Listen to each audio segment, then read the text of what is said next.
Bonjour à tous et bienvenue dans cette vidéo. Nous allons voir comment mettre en place le trunk pour permettre en fait à deux systèmes de téléphonie de pouvoir communiquer, deux systèmes distants ou deux systèmes différents dans deux bâtiments avec deux CM différents, ainsi de suite. Donc nous avons le premier système, celui-ci avec son CME dans le réseau 192.168.100.1 et ce système également dans le réseau 0.1, donc deux réseaux différents, donc deux CME. Comment est-ce qu'on va les faire communiquer? Si on regarde nos téléphones ici, c'est déjà fonctionnel, 1002 et ici c'est 1001. Donc si je lance la 1001, ça sonne effectivement. Donc ça veut dire ici les téléphones s'appellent. Si je viens à 1001, je lance 1002, ça veut dire que les téléphones s'appellent. Et si vous voulez déjà, je ne vais pas revenir dessus. Pour mettre ça en place, j'ai fait une vidéo configuration de base d'un système de téléphonie IP que vous pouvez aller regarder. Pareil, un autre système ici, presque identique. Nous aurons donc la 3001 et la 3002. Si je viens ici, 3002, j'appelle 3001. Je viens ici à 3001, j'appelle 3002. Nous sommes d'accord. Qu'est-ce qu'il faut faire maintenant? Faire communiquer les deux. Pour cela, nous allons d'abord mettre une liaison entre nos deux routeurs. C'est ça. Nos deux routeurs étant connectés ne peuvent pas encore communiquer. Nous allons dire ce réseau, ce sera le réseau 10. Donc nous allons faire d'abord l'adressage.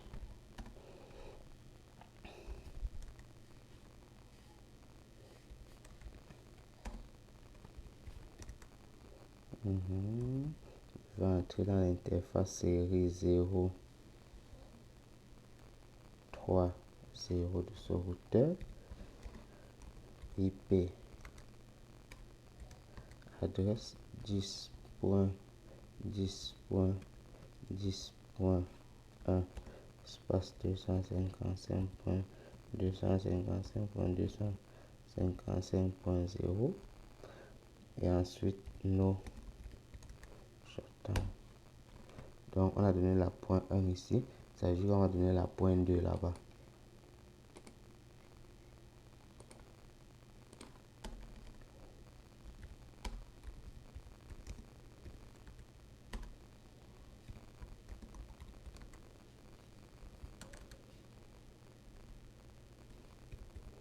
Désolé, SE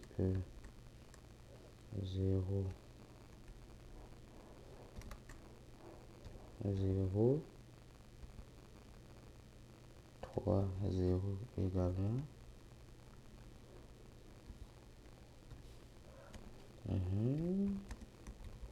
IP adresse 192.168.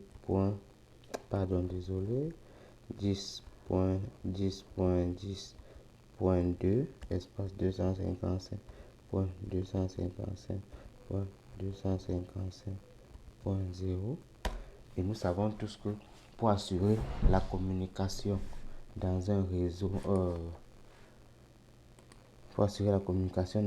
informatique, il faut le routage. Donc nous allons d'abord mettre en place le routage. Mes ordinateurs témoins ne peuvent pas communiquer à cause du routage. Donc je vais faire le routage.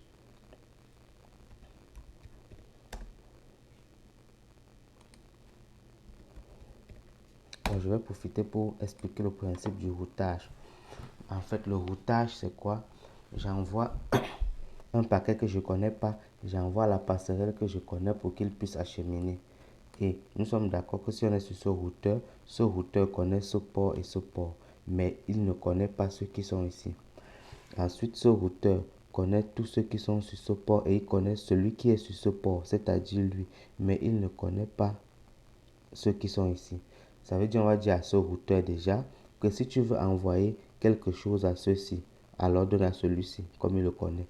On va dire à celui-ci, si tu veux envoyer quelque chose ou un paquet à ceux-ci, alors remets à celui-ci. C'est ce qu'on va faire là. Donc ici, on va dire IP route.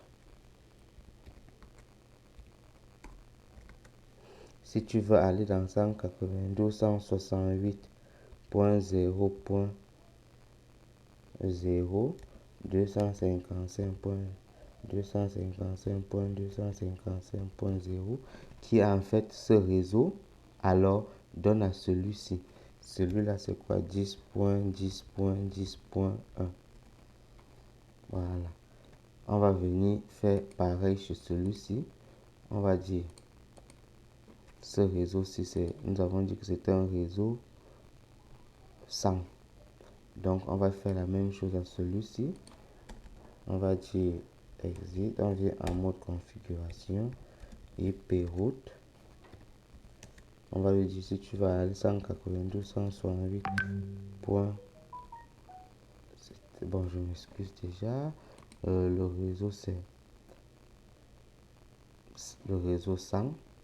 Donc si tu vas aller dans la point 100.0 avec le masque, pour identifier le réseau, il faut toujours ces deux éléments, IP et masque.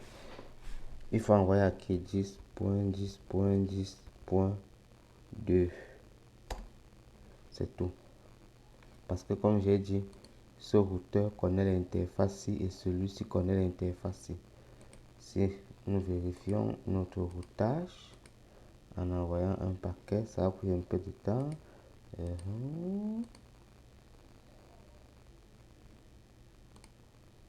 Successful.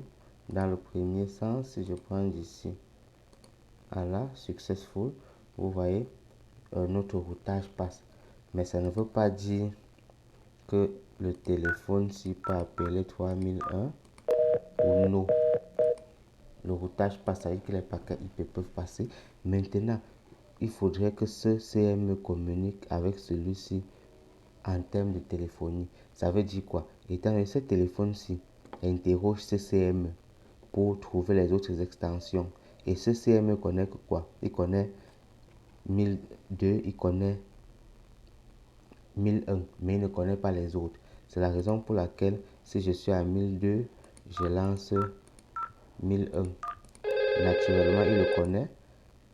Si je lance 3001, il va me dire qu'il ne le connaît pas. Donc, en fait, faire le trunk, c'est dire à celui-ci. Par exemple, si tu vois quelqu'un qui n'est pas 1002, mais qui commence par exemple par 3, tu l'envoies à celui-ci. Donc, lorsqu'il va l'envoyer à celui-ci, naturellement, nous sommes d'accord que celui-ci connaît ceux-ci et inversement, celui-ci ne les connaît pas. Donc, on va faire la même chose dans les deux routeurs. Pour ce faire, on va utiliser donc la notion de dial pair voice. On va créer des dial pair voice. On va donner un numéro et on va dire que c'est le trafic VoIP qui va passer à l'intérieur. Destination pattern. Comme j'ai dit tout à l'heure, c'est pour dire à celui-ci que lorsque tu reçois un truc, une extension qui ne commence pas par le 1 que tu connais effectivement, mais qui commence par 2 par exemple. Dans notre cas, ce sera 3. Dans une extension qui commence par 3 et suivi de 3 éléments. C'est très important. Ma numérotation a 4 chiffres. Donc, ça commence par 3 suivi de 3 éléments. Si tu vois une requête SIP ou SCCP pareil arriver, alors target envoie vers cette cible. C'est tout ce qu'on va dire à ces deux éléments-ci. Donc ici, en mode configuration, donc on va, comme je vous l'ai présenté, donc nous allons donc faire un dial pair voice. Quand on crée un dial pair voice, je vais donner 10 à celui-ci, je vais donner 20 à l'autre. Dial pair voice qui va transporter des paquets de type VoIP. À ce niveau, nous avons donc décidé de créer Destination Pattern. On envoie où? Vers un réseau 3. 1, 2, 3. Je vous rappelle, nous sommes sur ce routeur qui ne connaît pas le 03. Donc, si tu vois un pattern qui ne connaît pas ce téléphone commençant par 3, 30, 01 là. Donc, 30, 01, 30, 02. Donc, lorsque tu vois quelque chose commencer par 3, c'est ça qu'on veut travailler.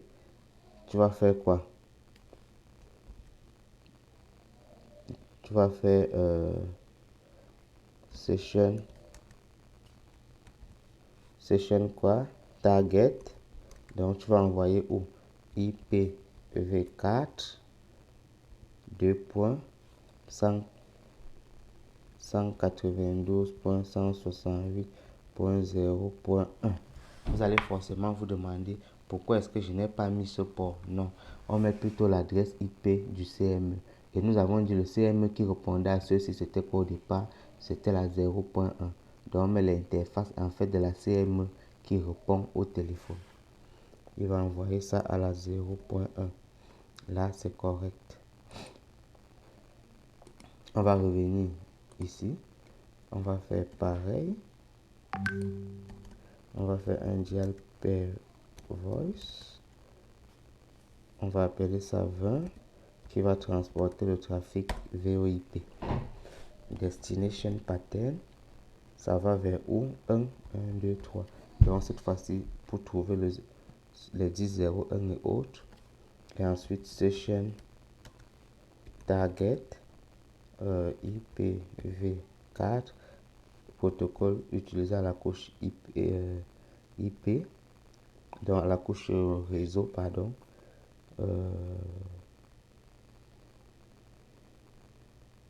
192.168.100.1. Il envoie ça à CCME. Et là, lorsqu'on a terminé, si je prends ici, je mets 30.01, naturellement, il le reconnaît. Pourquoi? Parce que tout à l'heure, c'était Uno. Il le reconnaît parce qu'on a dit tout ce qui commence par 3, il envoie à CCME. Et CCME, lorsqu'il le reçoit, il va l'envoyer au destinataire. Si on vient dans ce sens ici, on dit 10.01, il va également le connaître. Donc l'appel va également passer dans le sens inverse. Ce qui fait que si vous avez un site A et un site B que vous avez connecté par des routeurs Cisco par exemple, avec une liaison distante, vous pouvez mettre en place ce dial pair pour que les sites puissent communiquer ensemble, passer les appels dans les différents sens voulus. Je vous remercie et comme je vous ai dit, toujours vous abonner, liker et activer la cloche de notification parce que l'aventure sera vraiment longue.